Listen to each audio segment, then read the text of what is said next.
Good afternoon. It's 10 December and I'm Alan Osborne. Uh,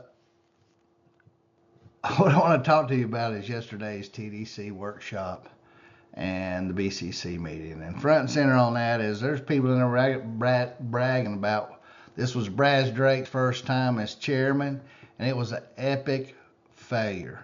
It was like Hitler and the spoiled brat kid got together to run a meeting. Brad wanted to sound professional, but he sounded like he was trying to hurry so fast. He was either jacked up on speed or cocaine or some kind of BS like that. But he didn't act normal. And I'm going to tell you the way he treated Barbara and Jim Bagby. People said, oh, this was professionally run. No, it wasn't. And Brad, you said you're going to strictly adhere to all procedures and policies. Well, where are those written at, Brad? When did they happen? This was a workshop. At one of the workshops, I talked for 14 or 15 minutes. The purpose of a workshop is to have discussion, not limit it to 3 minutes. And the worst part is you weren't paying a damn bit of attention to anybody when they were talking, because those were people you're not politically aligned with, and you know it. It had nothing to do with being professional or anything else. Brad, you ain't run that many meetings, it's obvious.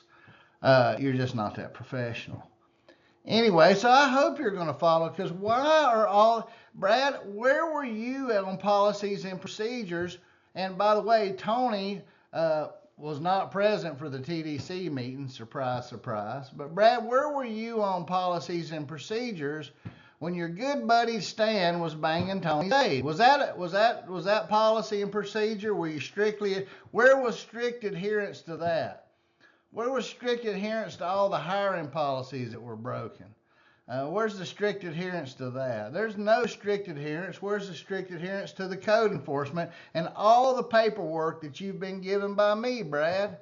You haven't. So it's nauseating to think that you can get up there and project this image of not the truth. And it's just not the truth. That's just all. Clay and them were laughing there. Suzanne made a fool of you at the end of that, and you deserved every bit of it. And you knew what a jackass you were, because that's why you said lift off after she got done with the countdown. But really, Brad, the joke was on you. So let's go watch what Exposing Walton County has to say about Brad Drake. Let's go to some other outlet here for just a second.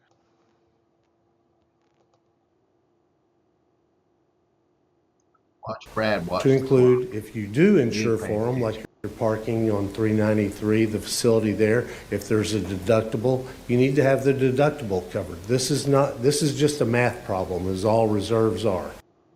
We incentivized Southwest to come into ECP. For a couple of years, we paid like $250,000 a year to incentivize them to do direct flights from Houston, Dallas, and I think Nashville. Bring this in. We got 5 seconds. Okay. And then the other one was event planners are the people All right, that Mr. Bagby, need to do. I'm sorry. Thank you. Who's next? Ms. Morano, you're recognized. Barbara Morano. Commissioner Drake, this is a public workshop. I'm sorry you had to cut off Mr. Bagby. I mean, this is really the time when citizens are going to give you some input on this strategic plan. Can you give Ms. Morano, if you would like to lead this meeting, you can run for office and sit up here if you would like to do that. The rest of us, we have a set of policies and procedures that we adopt, and we're going to follow them and adhere to them strictly. Are we clear? You. Yes, it is okay, clear. Are we clear? Crystal. You're recognized. And I'm glad you said that publicly. Only 3% of the people said they felt that their voices were adequately heard, and what I just heard from the chair today is proof of that. Now, I want to read something about North Walton. North Walton is not just, are you looking at the time? Yeah, you so, have 27 okay, seconds. Fine. North Walton is just not one entity. And it says, we are a box of crayons, each one of us unique, but together the picture is perfect. So Thank you. I have much more to say. I'm going to stay here. I do want to talk to Clay for a few minutes, Ms. and thank Morano, you. you're I am welcome to do sitting that. down. If this is Amen, the way Barbara. the BCC is going to be And run now some under your township leadership, teaching more. I am concerned. We're going to follow the rules. How many dollars worth of fines? It went on 3 or 4 years. 35 seconds. And then I can read. Believe it or not, I can. And Sticking to the curfew. I'm sticking to your curfew too. But they never paid a fine. They kept their boardwalk up that the DEP told them to take down. They kept it up 5 years. And they finally tore part of it down, and they never paid a single fine. So the fines in this county are not getting paid, and I have 12 minutes, thinks it's 11, funny. 10, 9, 8, 7, 6, 5, 4, 3, 2, 1. But really, done. Brad, the joke was on you, and you didn't even get it. Lift off. That's right. You can't make this shit up.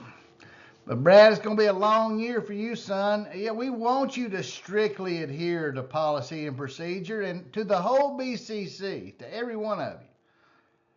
Listen, a policy or a procedure is neither one until it's been put in writing, it's been lawfully adopted, and the policy states who adopted it, how long it's for, and what the effect of it is. And every employee and every citizen of the county should have a right to know what the policies are, and they should be in writing. It is not a policy if it's not in writing. It might be a practice. It might be warm jello written on wet cement is what it really is, but it's not a real policy, because how are you going to strictly adhere and enforce things that aren't in writing? Well, damn, Brad, that's just pretty stupid, isn't it? And that's the way it was December 10th. You can't make this shit up, but you can hold them responsible. They trying to bring on new taxes. There's some bad stuff going on. And I'm going to say this about the BCC meeting. There was a thing about this conservation easement, and here's the deal. And this is for you too, Joe Johnson. This is all about you too. Listen, the reason we have a problem is because, Joe, you guys gave out thousands of variances to a comprehensive plan that was never enforced. And planning still continues to do so. In fact, this week we had conservation residential land trying to be changed to something else in South County, and nobody said anything. Well, this is entirely the fault of the BCC. Had it enforced the agricultural zones that we adopted 30 years ago under the comprehensive plan, if it hasn't changed all the residential conservation that we had, they probably changed 5,000 pieces of property that said the word conservation in it, and nobody batted an eye. We better protect our farmland, but we've got ways to do it without tax money and without buying it out. It's called enforcing the comprehensive plan to protect it. And if they want, and we can tax incentivize the farmers to help them. But you've helped them nothing with what you've done, and you've helped the people nothing. If you wanted to protect agricultural land, you had a lot of tools to do it within the comprehensive plan and land development code, and now you want to buy what you spent money breaking for developers.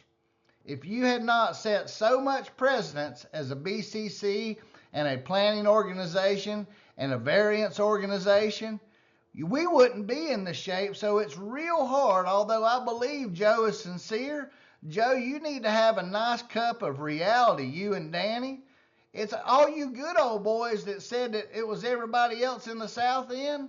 Now it was Shane Abbott and Jay Trumbull with the Senate 180 thing. Nobody batted an eye. None of y'all got anything to say about $80 million worth of beach restoration. And surprise, surprise, Scott Brannon or nobody ever talked about it, or none of the commissioners did either. At a BCC meeting, surprise, surprise.